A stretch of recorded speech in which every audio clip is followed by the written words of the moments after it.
Okay, so I'm going to talk about not really an assessment policy that my current school has, but my past school has.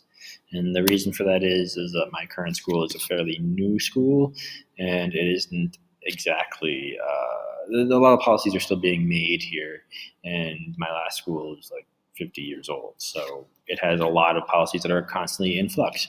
This one is going to be assessment policy. Um, the policy is there would be no more than 10 assessments in a semester. And I'll talk about like some of the reasonings that came to be later, but for now, there's a couple things you need to know, which would be that in China and in Beijing, the terms can be incredibly long. The term length, as you can see here, is between 15 and 17 weeks.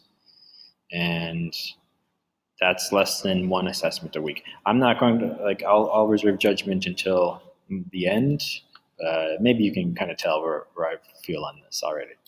Um, and the second part of this policy is that all assessments must be on an assessment calendar before the beginning of this year.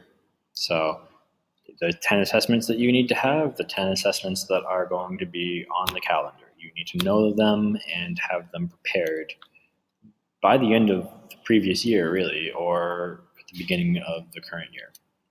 So there are reasons that this policy was put in place, and I'm very privy to them. For one, that gives students a lot of access. I mean, many teachers give out a syllabus at the beginning of the year that kind of tell what you will be doing and what you should prepare for. Students having access to an assessment calendar is awesome. They can see, they have the ability to see, um, they have the ability to see what is coming up next before we assign it. They can ask questions about something that will be coming up. And if they have the forethought, they can really start preparing early for something when there's a major assessment going to be put down. They also, well, the last school I was at was a very high functioning school with high functioning students. And in previous years, there would be a lot of kind of assessments that all kind of came up at once. Like a teacher would put it down, oh, well, we have to have a quiz on this at the end of the week. And they already have 5 quizzes at the end of that week or 4 quizzes at the end of that week. And that's to have a lot of glut.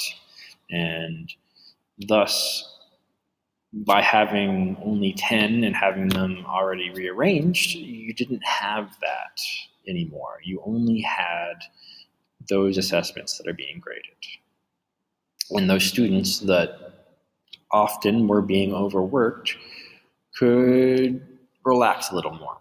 And finally, forcing a teacher to like think about what their assessments will be, it sometimes sounds scary, but in all honesty, it's really good for them in developing curriculum and preparing to what you're going to teach for the year. It's awesome to know what you are going to assess in the year, and thus that can speak to what you will be teaching in that year. Now we're going to go down to the cons. As I mentioned already, September to the end of December or early January is, or even this year, I believe Spring Festival started late January. Like, that's a long time. And you're only having an assessment less than once a week.